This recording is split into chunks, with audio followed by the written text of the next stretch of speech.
केस फुटता उधळलाली भूपाळी रामपारी दिशादाही उजळल्या आल गोकुळ आपुल्या दारी निर्भेळ आणि सकस चवीच गोकुळ लई भारी गोकुळ दूध संघाची दर्जेदार दुग्ध उत्पादने गोकुळ दूध, दही, तूप, दूध powder, cooking butter, table butter, paneer, इलायची श्रीखंड, आंबा श्रीखंड, फ्रूट श्रीखंड, ताक आणि लस्सी. गोकुळ दूध आणि दर्जेदार दुग्ध उत्पादने. चव आहे कोल्हापुरी. गोकुळ लई भारी.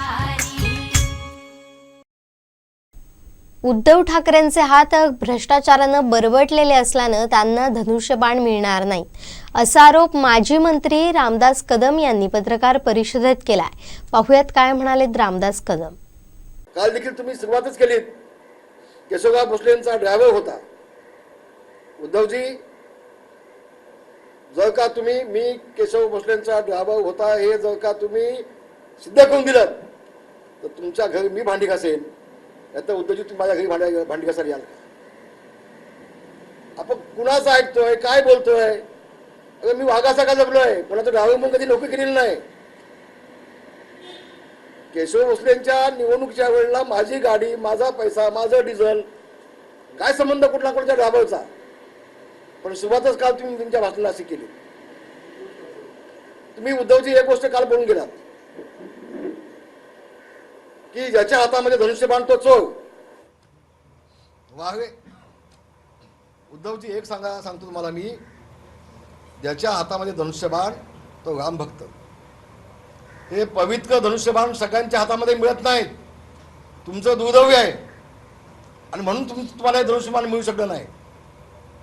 आणि तुमच्या हातामध्ये धनुष्यबाण येईल कसं? कारण तुमचे हात बळबटलेले आहेत, भ्रष्टाचारी आहेत.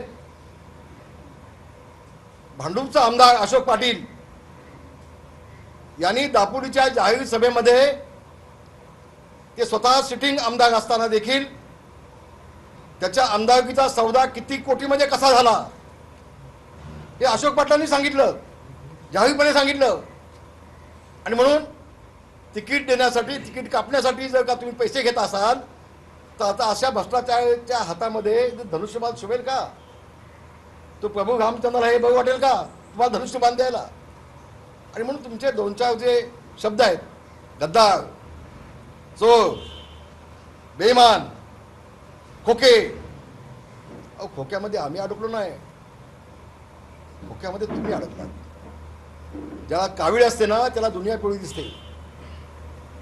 एक तरी उदाहरण दाखवायचं एका आमदाराचं, ह्या आमदारांनी या ठिकाणी इथं पैसे घेतले, एवढे घेतले. बाप दाखवायला साध्य खरा ना. तुम्ही बाळासाहेबांचे चिरंजीव आहेत, आम्हाला काय म्हणायचं नाही. शिवसेना प्रमुख आमचं दैवत आहे, आपण त्यांचे चिरंजीव आहात. पण उद्धवजी एक गोष्ट मला आपण सांगा, शिवसेना प्रमुख जिवंत असते तर सोनिया गांधी आणि राष्ट्रवादी सोबत जाऊन तुम्हाला मुख्यमंत्री होऊ दिलं असतं का? याचं उत्तर पहिल्यांदा तुम्हाला द्यायला लागेल. आणि मग हिंदुत्वाची भाषा तुमच्या तोंडामध्ये आता शोभते का? बाळासाहेब असते तर तुम्हाला मुख्यमंत्री होऊ दिलं असतं का? हे महाराष्ट्राच्या शेंबड्या मुलाला जर प्रश्न विचारला ना तो नाही म्हणून पटकन सांगेल एका मिनिटामध्ये. शिवसेना प्रमुख माननीय बाळासाहेब ठाकरे यांनी सर्वसामान्य कार्यकर्त्याला असामान्य महत्त्व प्राप्त करून दिलं. अगदी पंचायत समितीपासून लोकसभेच्या अध्यक्षांपर्यंत सगळी पदं इतरांना दिली, स्वतः कधी कुठलं पद घेतलं नव्हतं.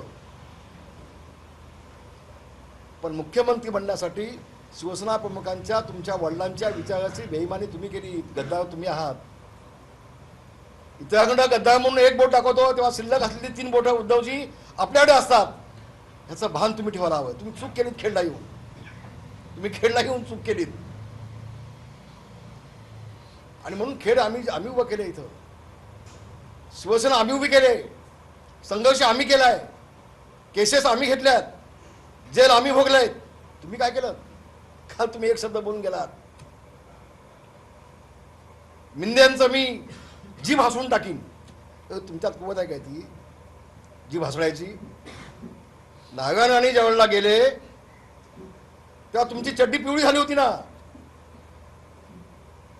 तुमच्या गाडीमध्ये पुढच्या सीटवरती रामदास कदमला बसवल्याशिवाय तुम्ही मातोश्रीतनं बाहेर पडत नव्हता उद्धवजी. आणि जीभ हसवायच्या, मुख्यमंत्र्यांची जीभ हसवायच्या गोष्टी तुम्ही करताय. अहो किती केसेस आहेत तुमच्यावरती, किती आंदोलन केलेत, तुमचा काय सहभाग? आणि म्हणून ही शिवसेना मोठी होण्यासाठी अनेक शिवसैनिकांच्या मर्डर झाल्यात, अनेक शिवसैनिकांचे खून झालेत, अनेक शिवसैनिक जेलमध्ये सडलेत, जन्मठेप लागले.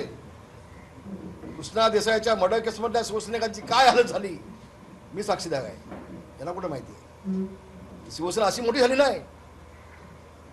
पण बाळासाहेब गेल्यानंतर तुम्ही इतके बेफाम झालात